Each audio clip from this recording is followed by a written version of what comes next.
Back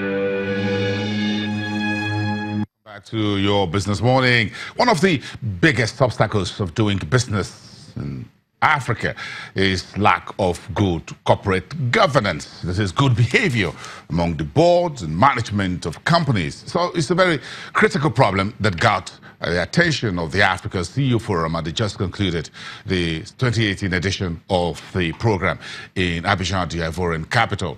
Of course, the panel discusses why corporate governance is imperative for Africa's capitalism. How do you separate the personal interests of business owners from that of the bigger shareholders and other stakeholders who bring in critical money and brain to do business? And why is it difficult to have what you called an African one-man business become global? And that's part of what this panel of discussants discussed during the session. Let's take a listen to this panelists. And about 6 of them, but 4 of them, we're bringing them to you. Then this includes Soji Pampra, who is the executive director for Center for Business Integrity, of course, based here in Nigeria, and the group chief executive officer of United Capital, Toyi Sonny, who's also based here in Lagos, as well as the Minister of Finance for Ghana, again, Oforiata, was one of those members of the panel who spoke to why corporate governance is important, not just at the company's level, but also at the governance level at the very top. Take a listen. I think what businesses in Africa should realize is that it is impossible to divorce your growth and survival over the long term from governance.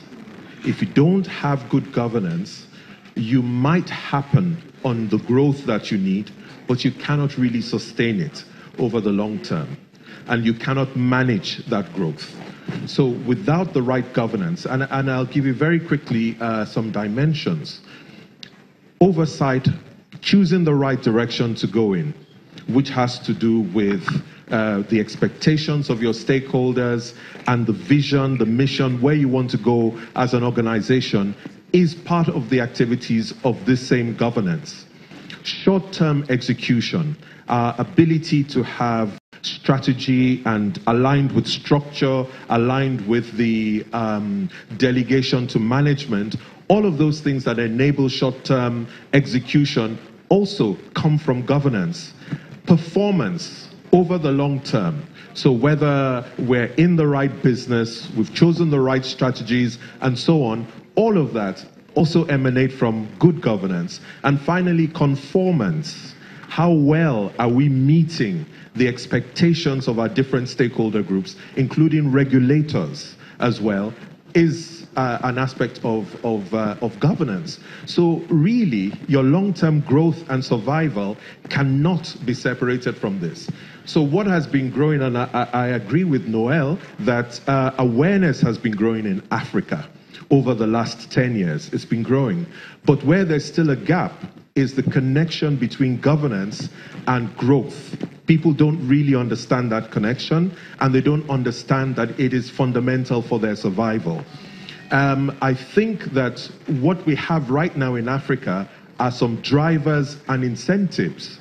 The fact that our stock exchanges are not able to give the kind of capital for some of our bigger companies, for the kind of growth ambitions they've got, and now that Africa is open for business, with the new agreements, it means that there's a lot of hunger for funds for expansion, which you cannot do without putting down your credentials on the quality of governance, controls, and risk-taking happening within the organization, which investors will be very interested in. So I see that as a big opportunity for aligning this. And the lessons from a place like Nigeria is that if you used a rating system to project what you have in terms of qualities of governance, it is easier for investors to spot and easier for them to then select who would become a good target for them to align with. And therefore, it helps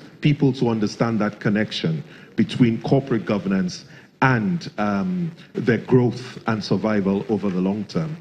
Standards of governance become largely uniform in terms of investor expectation across markets.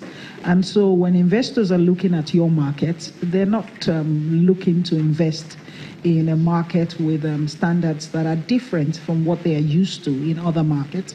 Essentially, they're going to be judging our markets the same way that they judge the more developed markets where they move into. And so it becomes imperative for African companies to imbibe and put in place the highest and the best standards of corporate governance. Now, as an investment banker, we are obviously involved in raising capital for clients. And one of the things that we tell our clients is that corporate governance is no longer, good corporate governance is no longer a wish to have or a nice to have. It has become imperative in terms of your ability to grow your brand. So it will give you, you will invest time, money, in putting in place the best corporate governance structures, but over time it will yield dividend for you in terms of brand equity, in terms of your ability to raise capital efficiently and effectively. And we like to tell them our own story. So in January 2013, we used to be a cluster of subsidiaries of United Bank for Africa, 4 subsidiaries, which came together and were listed on the Nigeria Stock Exchange in January 2013 as a public company with the attendant requirements of operating as a public company. We became the first and so far the only investment bank to be listed on the Nigeria Stock Exchange. Now we have the dual burden of being regulated as an operator on the capital market and also as a listed company. And of course, initially, it was a bit cumbersome and maybe not so convenient, but it has yielded dividends. By the end of 2016, United Capital received the award for having given the highest dividend yield in the Nigerian market, and we also received the award of having the best corporate governance in the market. So that kind of story can demonstrate to our clients that there is a clear correlation between improving governance and the returns that you give to your clients over time.